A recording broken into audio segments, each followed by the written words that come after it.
গৌরাঙ্গের অপূর্ব শয়ন শোভা কখনো না যায়। আমার তো লক্ষ লক্ষ বদন নাই, আমার তো কোটি কোটিও বদন নাই। আমি কেমন করে বয়ান করব সেই শয়ন শোভার কথা? আমি কেমন করে বদনে, আমি এক বদনে বলবো তোদেরকে।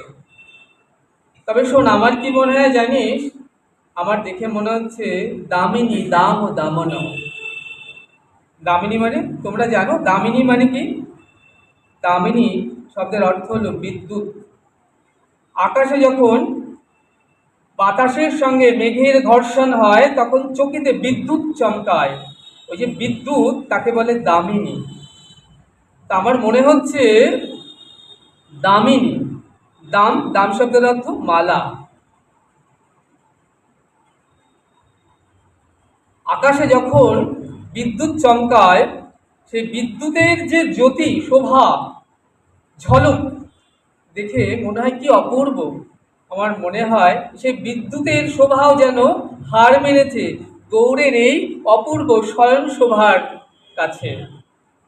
দামিনী, দাম ও দমন, দমন হয়েছে কেন? না, আকাশে বিদ্যুৎ যে ঝলক বড়ই সুন্দর, কিন্তু ওই বিদ্যুতের মধ্যে কোনো রস নেই। কিন্তু গৌর আমার নবরসের বদনখানা। তা গৌড়ের মধ্যে নবরস রয়েছে। গৌড়ের এই যে নবরসের বদন, যেহেতু গৌড়ের মধ্যে নবরস রয়েছে, ওই বিদ্যুতের মধ্যে কোনো রস নেই, তাই বিদ্যুতের ওই শোভা যেন গৌড়ের কাছে পরাজয় মানছেন। আর ওই আকাশের বিদ্যুৎ ঝলকে দর্শন হয়, আবার ঝলকে বিলীন হয়ে যায়। কিন্তু বলছেন নবদ্বীপের এক নাগরী আরেক নাগরকে ডেকে বলছে, শোনো, আকাশের এই বিদ্যুতের ঝলক যখন ওঠে তখন অপূর্ব তার দৃশ্য, ভীষণ সুন্দর। কিন্তু গৌড়ের এই যে অঙ্গের জ্যোতির শোভা,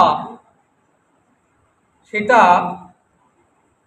যদি কারু একবার নয়নে লেগে যায়, সেটা কিন্তু আর কখনোই